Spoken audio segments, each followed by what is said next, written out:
Prime Minister that's cutting health care. His carbon tax will cost hospitals across this country in heat, in laundry services, in delivering medical equipment. Calculations by the Saskatchewan government show that the carbon tax will cost $175 million, equal to the loss of 1,900 nurses, all to pay the Prime Minister's greedy quadrupling carbon tax. Why won't he get his hands out of the pockets of the provinces and allow our premiers to fund health care? The Right Honourable Prime Minister. The Canada carbon rebate puts more money in the pockets of 8 out of 10 Canadian families right across the country, while it fights climate change, while it creates growth. Mr. Speaker, fighting climate change is about building a better future for Canadians. This summer alone, insurers are estimating that $7.7 billion in losses are being covered for that.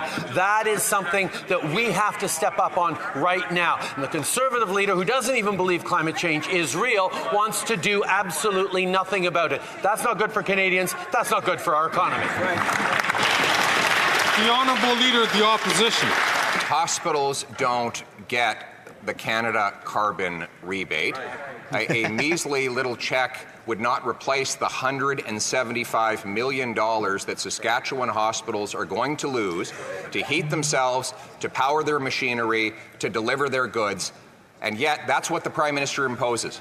1,900 nurses could lose their jobs in one province alone because of his greedy carbon tax quadrupling. Why won't he accept our common sense plan to axe the tax and boost funds for health care? The Right Honourable Prime Minister. Mr. Speaker, I will note that he voted against our plan to increase funding on health care to $200 billion over the next 10 years because he wants a two-tier system like most Conservative premiers in this country. The fact is, climate change will cost everyone in health outcomes, in growth outcomes, in harm to our economy, in harm to our future. He has no plan to fight climate change. Our plan not only fights climate change, it makes emissions lower, puts more growth on the books, and puts more money in the pockets out of 8 out of 10 Canadians, the middle class, and those working hard to join him. He's already blowing a gasket. Here we go.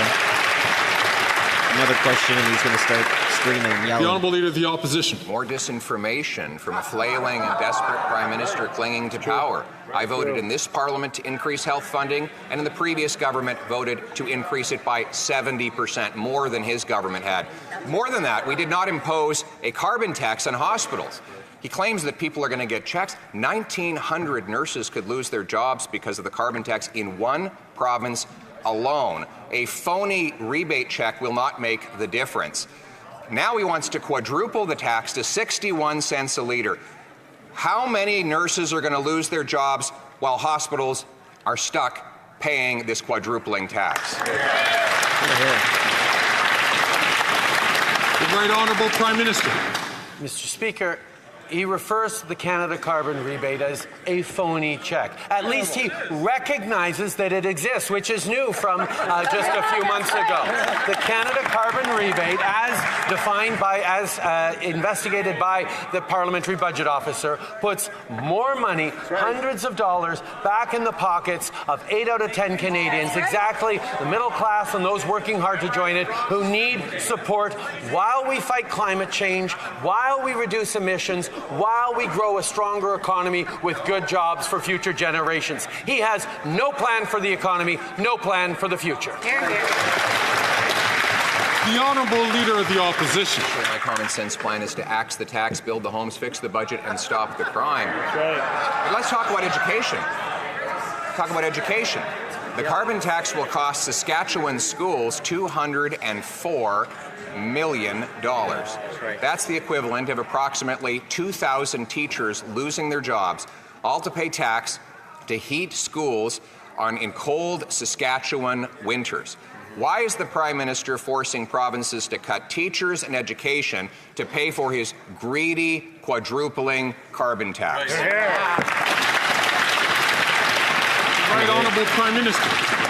continues once again with his little performances, Mr. Speaker, the little rhymes and slogans. The reality facing Canadians right across the country, including in Saskatchewan, is wildfires, droughts, floods, issues that are being increased because of the impacts of climate change. And if we do not continue to take ambitious action, future generations will pay dearly for inaction by governments like the government in Saskatchewan that he wants to emulate. The reality is, Mr. Speaker, we put more money in people's pockets while fighting climate change, and we're going to keep doing that.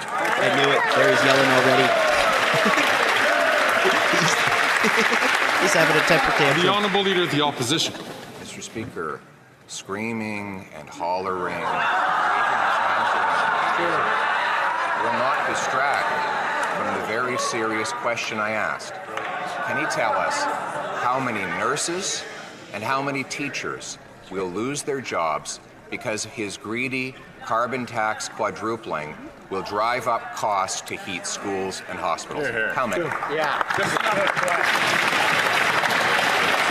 Right Honourable Prime Minister. Mr. Speaker, teachers and nurses across the country are terrified of conservative policies that cut programs, that cut services, that cut supports for the most vulnerable, for those who work hard to care for other Canadians, whether it's their opposition to pharmacare, which would be delivering free insulin and free prescription contraceptives, whether it's investing in a school food program going to help 400,000 kids with more food right across the country. That leader has opposed the things that nurses and teachers care most about. So let's not take any lessons from that guy.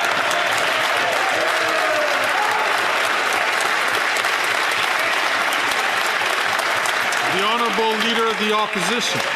He goes from screaming and waving his arms around erratically when I mention the carbon tax to bragging about a program that doesn't even exist. His multi-million-dollar school food program hasn't served a single ham sandwich, a single little bowl of Kraft dinner, not one meal to one child. It exists to feed bureaucracy in Ottawa, not kids in schools. So once again, put aside the grand dramatic performances and answer the question: how many doctors, nurses, and teachers will lose their jobs because of the quadrupling carbon tax? The Right Honourable Prime Minister. Mr. Speaker, I think it'd be instructive to look at how many doctors and teachers have lost their jobs because of Conservative governments over the past number of decades, and that's exactly what this leader is proposing once again. I will tell you, Mr. Speaker, because I once had a job as a teacher, and I was proud of serving kids every day. I haven't just been in this house for 20 years like the Leader of the Opposition. I used to be a drama teacher.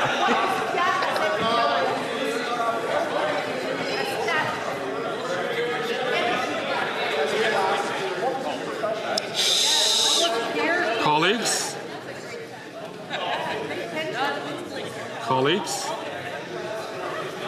The Honourable Prime Minister, 15 seconds left on the clock.